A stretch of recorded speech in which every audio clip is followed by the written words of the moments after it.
Cerita diawali dengan memperlihatkan sebuah kota yang menjadi pusat produksi opium terbesar di dunia yang karena memiliki kondisi tanah berbeda dari wilayah lain, beberapa tanaman pokok yaitu padi atau jagung tidak dapat tumbuh dengan baik di kota ini, di mana tim anti narkoba yang tak ingin kota ini bergantung pada opium pun berencana melakukan uji coba penanaman bibit karet yang sudah dikembangkan agar cocok dengan kondisi tanah di kota itu.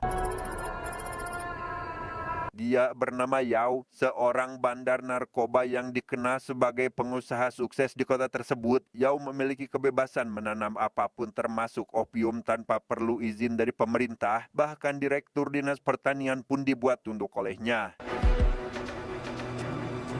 Suatu hari pasukan khusus yang hendak akan mengantar sampel bibit ke laboratorium malah diserang oleh sekelompok tentara bayaran kiriman dari Yao karena ia sangat menginginkan bibit tersebut dan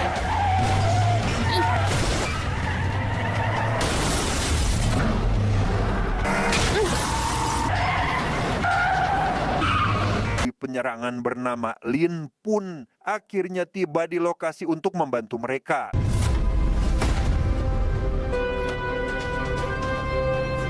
Je m'appelle Ling Xiang. Les colis ont été récupérés. Lin merupakan anggota pasukan khusus yang sebentar lagi akan mengajukan pensiun dini. Di luar jam pekerjaannya, ia kerap memainkan sebuah piano sebagaimana yang pernah ia dan sang mantan istri lakukan saat pacaran dulu, yang ketika sedang bernostalgia, ia menerima kertas berisi tugas dadakan agar datang ke suatu tempat yang sesampainya di sana, tiba-tiba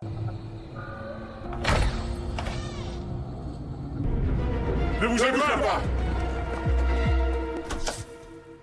ya, semua rekan-rekannya ternyata memberi kejutan ulang tahun sebelum Lin pensiun dini dari tim khusus, di mana sang atasan yang juga terlibat dalam acara itu menawarkan tugas terakhir untuk mengawal para ilmuwan yang akan menanam benih karet di kota yang dikenal dengan tingkat kriminalitas tinggi. Mengetahui salah satu ilmuwan adalah mantan istrinya, Lin pun akhirnya menerima tugas tersebut. Belum pengawalan, Lin berkesempatan mendatangi tempat kerja mantan istrinya untuk menentukan konsep pengawalan. Yang sebertemunya mereka, Lin justru menyarankan sang mantan agar tidak ikut ke dalam misi karena situasi di kota itu tidak aman. Namun sang mantan langsung menegaskan bahwa hanya dirinya lah yang memahami kondisi tanah dan iklim di sana. Malam harinya Lin mengajak sang mantan istri makan malam dan lagi ia meminta agar tidak ikut ke sana dengan alasan keamanan, di mana sang mantan yang merasa harus mengetahui informasi secara langsung tetap dengan keputusannya dan lekas meninggalkan Lin setelah membicarakan semuanya.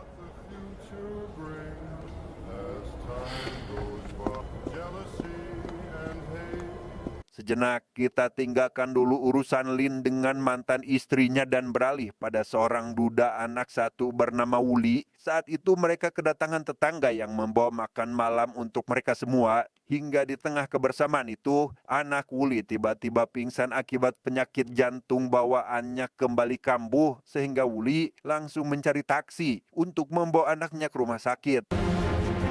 Vas-y, dépêche. Allez, allez. Di tengah kekhawatirannya itu, mobil Yao kebetulan melewati jalan yang bersamaan dengan Wuli yang saat itu sedang menggendong anaknya. Sadar jika anak Wuli sedang sekarat, ia pun langsung membawa mereka ke rumah sakit saat itu juga. Dépêchez-vous, montez. Meski sang anak dapat diselamatkan, dokter tetap menyarankan operasi karena penyakitnya semakin parah. Di sana Wuli meminta waktu 2 hari untuk membayar semua biaya rumah sakit, namun tanpa diduga, Yao lekas membayar semua biaya perawatan anaknya Wuli. Allons-y. Diketahui mereka berdua merupakan mantan tentara dari batalion yang sama, dan karena Yao tahu jika kemampuan Wuli sangat mumpuni, kebaikan Yao rupanya menyimpannya terselubung yang meminta Wuli mencuri bibit tanaman karena diyakini akan merugikan seluruh warga di kotanya, dan sebagai imbalan, Yao berjanji akan mencari dokter terbaik dan membayar seluruh perawatan sang anak.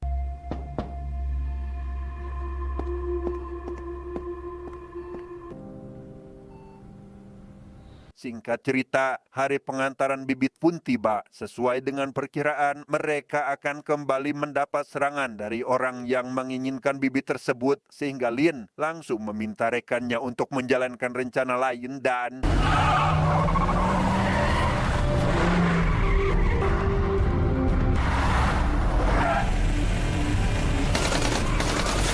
ya, terjadilah aksi menegangkan yang cukup membuat mantan istri Lin ketakutan. Namun berkat rencana Lin, mereka pun akhirnya lolos dari kejaran para tentara bayaran sehingga membuat Yao kesal begitu mengetahui kegagalan tersebut dari anak buahnya.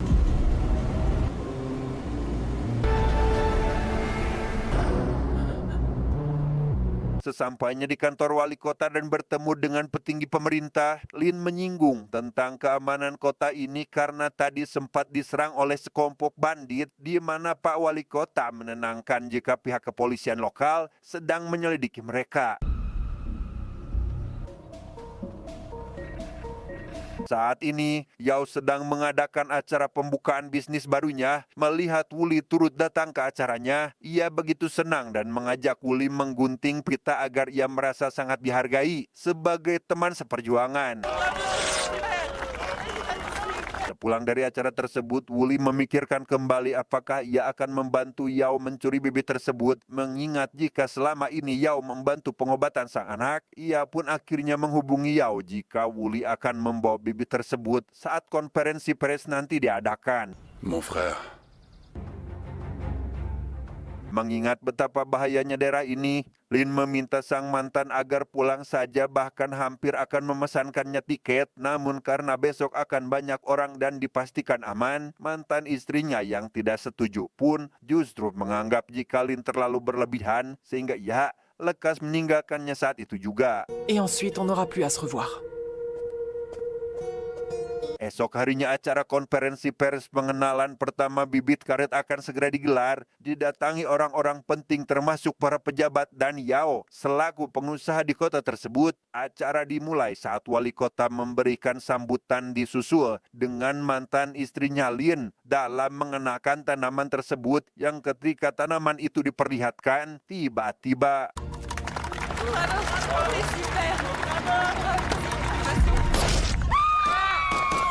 ya, petugas pramusaji menembakkan senjata di dalam ruangan hingga membuat semua orang panik. Ia langsung membawa tanaman tersebut, namun beruntung benih itu palsu karena Lin sudah menduga hal ini akan terjadi.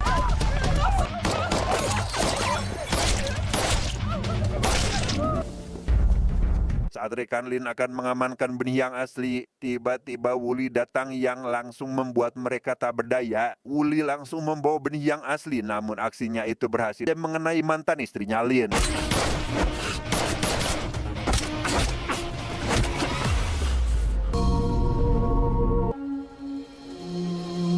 Pada kesempatan itu, Wuli langsung membawa benih asli sedangkan Lin lekas menyelamatkan mantan istrinya. Namun sesampainya di rumah sakit, sang mantan memperingatkannya agar membawa kembali benih tersebut karena itu sangat berarti bagi hidupnya.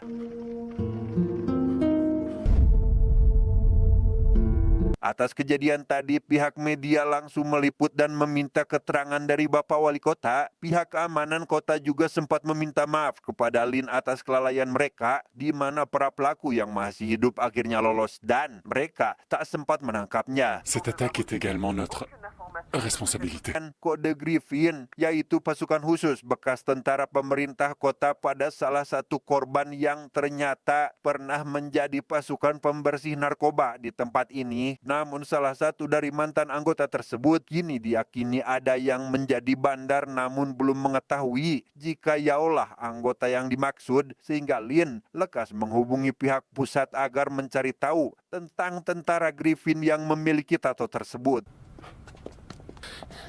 Ling Xiong. Begitu benih itu diserahkan, Yao menegaskan jika kini kota tersebut aman karena benih yang berbahaya tersebut sudah diamankan. Namun karena Wuli sempat mendengar pidato konferensi pers, tanaman tersebut terbuat dari karet dan tidak memiliki bahan berbahaya seperti yang diceritakan oleh Yao, membuat Wuli sadar jika Yao bukan orang baik karena sejak dulu pun Yao sering berkuasa, bahkan pernah menghabisi para bandar narkoba yang sudah menyerah. Lin melakukan rapat dadakan dengan beberapa pihak pusat untuk menyelidiki siapa dalang di balik perampokan benih ini. Benih karet ini memiliki kemampuan yang dapat melewati oleh mereka karena kemungkinan profesor tersebut akan dimanfaatkan.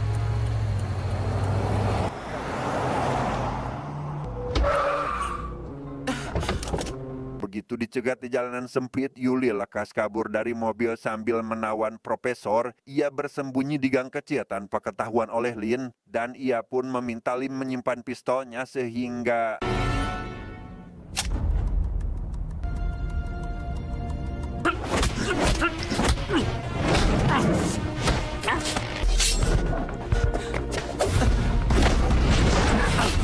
Yuli dan Wuli pun berhasil kabur. Sesampainya di rumah Yao, Wuli diminta untuk menghabisi salah satu anak buahnya yang diduga berkhianat. Yang karena Yao begitu mudah bertindak seperti ini, Wuli mulai curiga apakah Yao ini adalah seorang pengedar. Sehingga disinilah Yao mengaku jika ia memang seorang pengedar dan alasan mengapa ia ingin mencuri tanaman ini adalah agar opiumnya tumbuh subur lebih banyak lagi dan tidak ada satupun dari tanamannya yang gagal panen. Lin mendapat kembali informasi tentang tentara Griffin yang ternyata Yao adalah kapten dengan Wuli sebagai wakilnya. Saat ini mereka juga mendapat daftar nama pengedar opium terbesar yang ternyata adalah Yao itu sendiri, sehingga Lin lekas menuju ke lokasi mereka saat itu juga. Trouve tout ce que tu peux à son sujet. Saat Yao mengajak Wuli makan malam, Wuli tiba-tiba menawan Yuli dan memutuskan untuk tidak lagi bekerja kepada Yao, membuat semua tentara bayaran Yao menodong sehingga Wuli memutuskan untuk kabur tanpa tahu jika sang anak sudah pingsan di dalam rumah.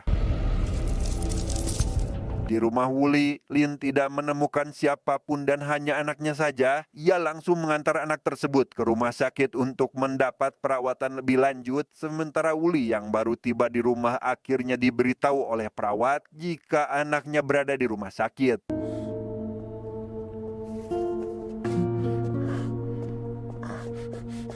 Wuli dan Lin sama-sama sedang menantikan kabar baik dari perawat yang sedang menangani pasien. Wuli akhirnya dapat bernafas lega setelah sang anak berhasil diselamatkan. Namun berbeda dengan Lin karena ia harus kehilangan sang mantan istri. Hanya itu, yang karena kini Wuli sudah bukan lagi bagian dari Yao pun memberitahu di mana benih tersebut berada dan akan membantu Lin membawa benih tersebut. Di lab milik Yao, profesor melakukan proses penyuntikan gen terhadap tanaman opium milik Yao. Namun meski akan menghasilkan tanaman yang sempurna, profesor tidak bisa menyelesaikan prosesnya karena ada beberapa file yang diperlukan untuk menyelesaikan proses ini. Je n'ai pas le temps! Où sont ces putains de fichiers dont vous parlez? Ils sont évidemment entre les mains des scientifiques qui l'ont créé. Esok harinya para anak buah Yao menyerang markas pasukan khusus untuk mencari file tersebut. Semua anak buah Lin, termasuk data-data yang diperlukan untuk dibawa oleh mereka. Menyadari semua anak buahnya diculik, Lin menghubungi Yao agar membebaskan mereka karena file tersebut ada padanya. Namun meski begitu, Yao malah menghabisi salah satu anak buahnya tanpa sepengetahuan Lin.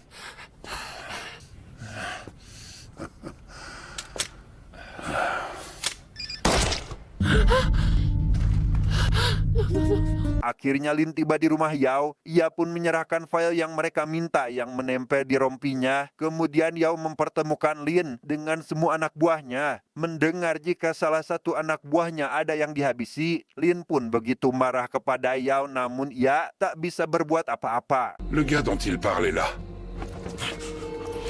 Tak lama, Yao mendapat kabar jika file yang diberikan oleh Lin adalah palsu, yang tentu membuatnya sangat marah dan bermaksud untuk menghabisi semua pasukan khusus. Namun di tengah rasa rungsingnya tersebut, tiba-tiba saja semua lampu di rumah itu padam, yang ternyata itu adalah pertolongan dari Wuli yang memutuskan untuk membantu mereka sehingga...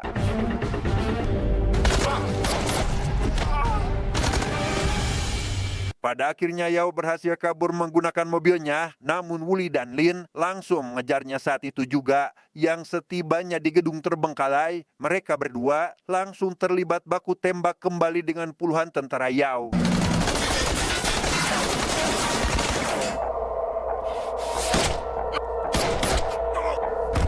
Mereka berempat yaitu Yuli, Yao, Lin, dan Wuli saling menodongkan pistol mereka masing-masing ke arah satu sama lain. Dalam kesempatan itu, Wuli mengingatkan Yuli jika keluarganya habis oleh opium sehingga seharusnya ia membenci Yao. Rupanya Yuli adalah seorang gadis kecil yang dulu diselamatkan oleh Wuli namun malah dilatih menjadi seorang penembak jitu oleh Yao dan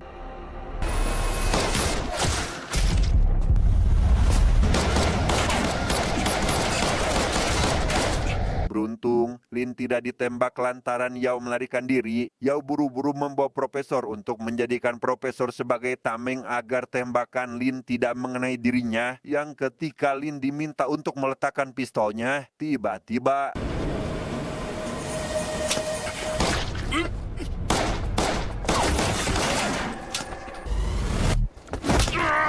Yao sehingga